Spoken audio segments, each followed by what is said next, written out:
Hi guys, Brian from Boas here.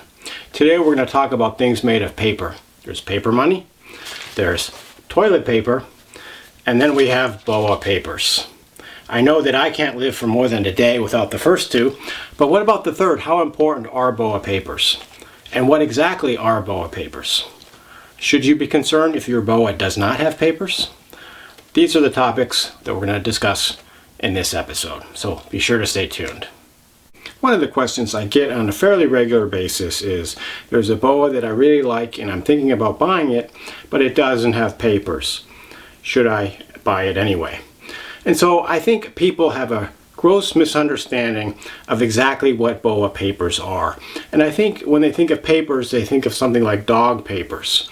And so for dogs, they have different organizations that are third party. They're not the breeder or the buyer of the animals. And these organizations serve to track the pedigrees of the different breeds of dogs. And the most famous is the American Kennel Club. So breeders will register their breeding stock with the AKC. And then when people get puppies, they can register them with the AKC, which keeps track of the bloodlines. And it acts as an impartial third party to verify the breed of the animal. There's no similar organization for boas or any other reptiles as far as I know. There's no third party that can verify the breed or locality or lineage of a particular boa. It's all based on the trail of the paperwork that the breeders maintain and your trust of the individual breeder. So there's not this magic paper that proves that your boa is anything. Even legitimate papers that come with boas don't prove anything. They're just another piece of evidence which you can use to support the claim of your boa's identity. And by identity, I mean its locality, its genetics, its pedigree, its bloodline, or any other information about the particular boa. But again, just having this paper, no matter how legitimate, doesn't really prove anything about your boa. So I've told you what Boa Papers are not. They're not analogous to papers for a dog. But what are Boa Papers? There's actually several different things that can serve as Boa Papers. So the first and probably the most common thing that can serve as a paper for your boa are the receipts that come from the breeders or sellers. And it's important for you to maintain a file with all these receipts so you have the information available for the future. And so this is an example of a receipt. And so this is a receipt from Rio Bravo Reptiles. It's actually dated 2010. And this is actually, was not the first purchaser. I did not purchase these animals directly from Rio Bravo Reptiles, but the person that I purchased them from gave me the receipt. So this was for the pair of Tarahumara boas born in 2010. I'm not going to tell you the price. You probably have guessed it's quite a bit less than what you'd pay these days for such a pair, so I'll just keep the price silent. But this receipt shows that the animals, or at least some animals, that were Tarahumara boas came from Rio Bravo Reptiles. Does it prove that the boas I have are Tarahumara boas or even from Rio Bravo Reptiles? No, it doesn't. Okay. All that I know is I have boas which appear like to me to be Tarahumara boas, and their age and their description is consistent as to the boas described in this receipt. And that, plus the fact that I talked to the seller and asked him questions and it seemed legitimate, I don't have any doubt that the animals that I have are indeed Tarahumara boas. Okay, so here's another example of a receipt. This was more recently, 2020, receipt for a trio of Barranquilla Colombia boas from Woodcliff Herps. This is actually the last locality boa that I added to my collection, other than this guy who I rehomed from somebody, this beautiful Suriname. And again, this is a receipt. It has the information about the bloodline that the breeder wrote in, and it has some information about care. So it's always good to maintain these receipts. Another example, this is for some Pearl Island boas. And this is another example where I didn't buy them directly from the breeder. So this is the receipt from the seller, but the seller has nicely given me the original receipt when he purchased them from Vin Russo. Okay, so again, this doesn't prove 100% that the boas I have are pure Pearl Island boas or that they came from Vinruso, but it's consistent with everything else, and I don't have any doubt that they're the real thing. Another example, this is a receipt directly from Vinruso for some Brazilian boas. So receipts are important, and almost all breeders will give you a receipt of some type. Some breeders will put more information than others. It's always good to try to get as much information in the receipt as you can. And then you want to maintain these carefully so that if you ever breed the boa, you'll have that paperwork to fall back on. And if you ever sell the boa or rehome it, you can provide the paperwork to the next owner. It's really important as far as maintaining the lineage. So receipts are one obvious example. Another example are screenshots from online forums or classifieds, things like that. And so whenever I bought a boa on the online classifieds like king snake or fauna, I would always print out the ad. And here's an example. This is an ad from Snakes at Sunset, where I acquired an Argentine boa. Again, I'm not going to tell you the price because it probably will depress you too much. This was back in 2016. But it's got photos of the boa. It's got a description. And I keep this in my file so that I can I know where the boa came from, and that it basically supports the pedigree of the animal. And again, Snakes at Sunset isn't a specific breeder. They're getting their animals from other breeders generally. And so you might say, well, this maybe not as good because it's a little bit removed from the breeder. Unfortunately, sometimes we don't get all our animals directly from the breeder. But based on the appearance of the snake, the description, I don't have any doubts or concerns that it's not an Argentine boa. And then right here we have also the receipt from the Snakes at Sunset, where I got the animal from. So even if the receipt is provided, it's always a good idea to just go and print out the screenshot of the classified ads if you buy a boa from a classified ad source. The next type of paperwork is probably the most misunderstood paperwork in boa keeping, and that is the CITES document. So what exactly is a CITES document? Well, CITES is the Convention on International Trade in Endangered Species, and this is an international organization that controls the export of animals that are endangered from their home countries.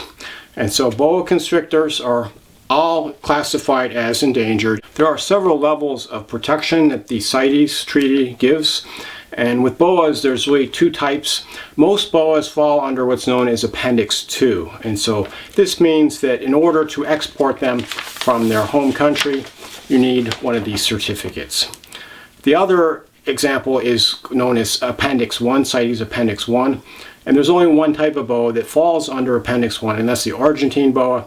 And these are boas that are deemed more in danger of extinction and they need higher levels of protection. These animals you can't export at all, even with paperwork. So this is an example of a CITES document. This document accompanies the shipment when it's exported out of the country. And so this was provided for me by a seller of some Iquitos, Peru, true red-tail boas. And to be honest, I can't even read the print on this without pretty high power, like a correction 2.5 glasses. You know, my vision has gone downhill in the last few years, but I don't think I could have read this even when I was much younger. But looking at the document, it says, it's in Spanish of course, and it says Lima, Peru. And then right here it says the species, boa constrictor. It has the number of animals that were exported. It has a date, you know, official looking stamp.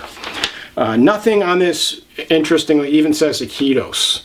Although the seller told me that the animals were exported out of Iquitos, Peru. And it makes sense because boa constrictors from Peru are exported either out of Iquitos or out of Pucallpa.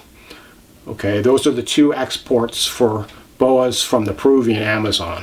The combination of having this certificate plus the physical appearance of the animals plus the story of the seller, I don't have any doubt that these are Peruvian true red-tailed boas.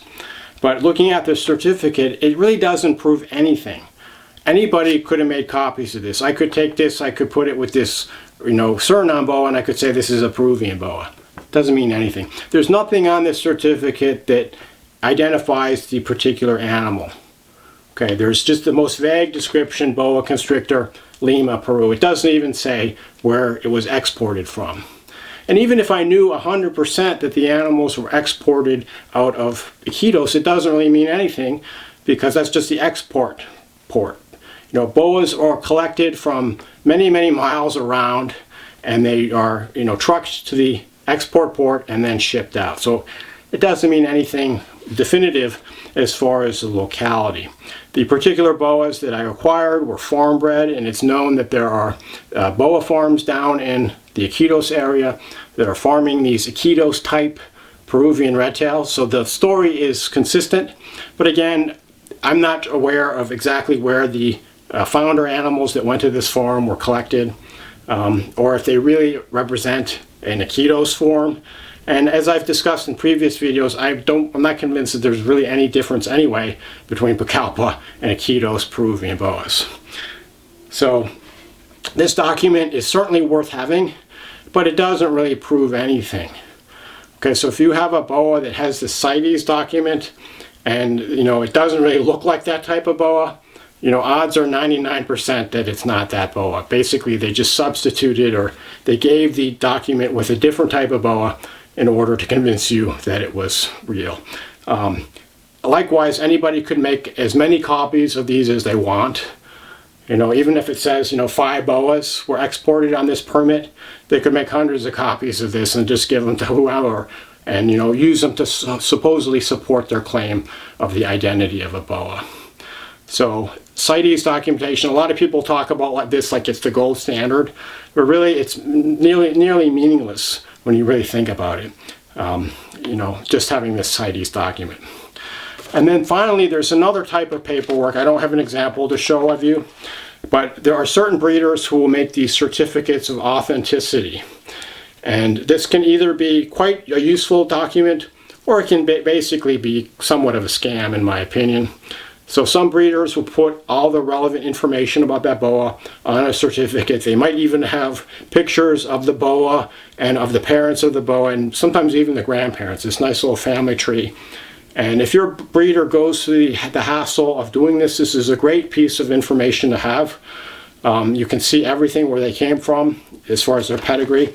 So that certainly adds value to your boa. In fact, it's a lot more valuable, in my opinion, than a CITES document. However, some breeders will kind of take advantage of this, and they kind of make these official looking documents to go with their boas.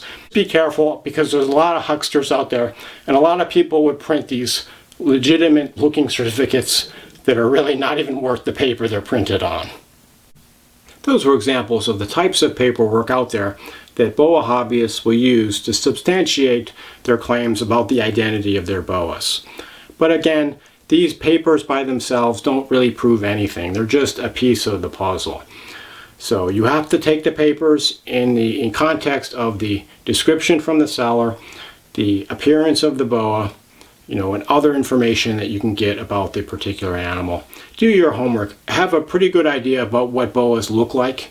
There's plenty of online resources, including these videos, as well as thousands and thousands of pictures online of the different types of boas that you can study. And you can have a pretty good idea about what a boa of a certain type is supposed to look like. There's also a lot of resources about people's reputation, and you can just ask about a certain breeder and whether they're producing legitimate boas of that type, and whether any red flags come up about the breeder's particular reputation. So of course, the online forums are full of discussions like this. The fauna classified sites used to even have a site called the Board of Inquiry, where people would ask about certain breeders and whether they were legitimate or not, and people would put all kinds of comments about them. Mostly good, but some were really, really bad. And I think they actually stopped the Board of Inquiry a few years ago, unfortunately, but you might still be able to access some of the old threads on that particular site at faunaclassifieds.com. So the paperwork by itself is part of the puzzle, and it's definitely worth maintaining and hanging on to, but it's not the be-all end-all of your boa's identity, and you really have to look at everything when you're supporting the claim of your particular boa's identity. So what if you don't have any papers and the particular seller isn't really able to offer you very much as far as the identity of your boa. Is this something that you should be worried about? So the first situation is if you're a pet keeper, you're keeping a boa as a pet, you have no plans on breeding it. So in this case, you don't need any papers at all. You don't need to know what type of boa, the exact type that you have, in order for it to make a great pet. In fact, a lot of the pet boas out there don't even have an exact type. They've been crossbred from several different localities, or they're the result of a morph project. So it's not really, at this point, this boa doesn't even have an exact identity, or locality for that matter. And so if you are a locality breeder, it's more important to try to maintain these records, particularly if you're going to sell animals to other people and you're going to, continue the project to the next generation. So I would say if you don't have exact papers, what you should do is you should try to find out as much as possible as you can about the boa, based on online searches, asking about the reputation of the seller, asking about the particular animal, looking at pictures of other animals. A lot of people make somewhat questionable claims about the identities of their particular boas. Some people claim that they're the only ones that have the pure example of whatever type of boa. But the fact is that no boa breeder, with a very small number of exceptions, can be 100% sure of the exact origin of their particular boas. The only way that you can have absolute 100% certainty of a boa's identity is to go collect it from the wild. And we know that this is impossible for the vast majority of boa keepers. So we need to rely on the lineage information that's provided to us by the breeders and sellers. And we also need to maintain that lineage information as well organized as possible to provide to the next generation of boa keepers. Boa paperwork is certainly a good thing to have, but it's not the be-all, end-all of your boa's particular identity. So if you have the paperwork, you should certainly take that into consideration in the context of the reputation of the seller, the physical description and physical appearance of the boa, as well as any other information you can get about the particular situation. As far as if you should buy a boa without any paperwork, this comes down to the particular situation and what you are planning on using the boa for, whether it's going to be bred or if it's just simply going to be a pet. But don't put too much confidence in paperwork, and don't be too overly concerned if your boa doesn't have CITES documentation. It doesn't necessarily mean that the boa is not what the claim that's made for it. On the other hand, just because your animal does have some of these documents doesn't mean that it's on the up and up either. So you just have to be careful, do your research, and let the buyer beware. So I hope this video was helpful. If you have any comments on your own experience with boa paperwork, I'd love to hear them below. As always, shoot me any questions you have about boas. Thanks for watching, and enjoy your boas.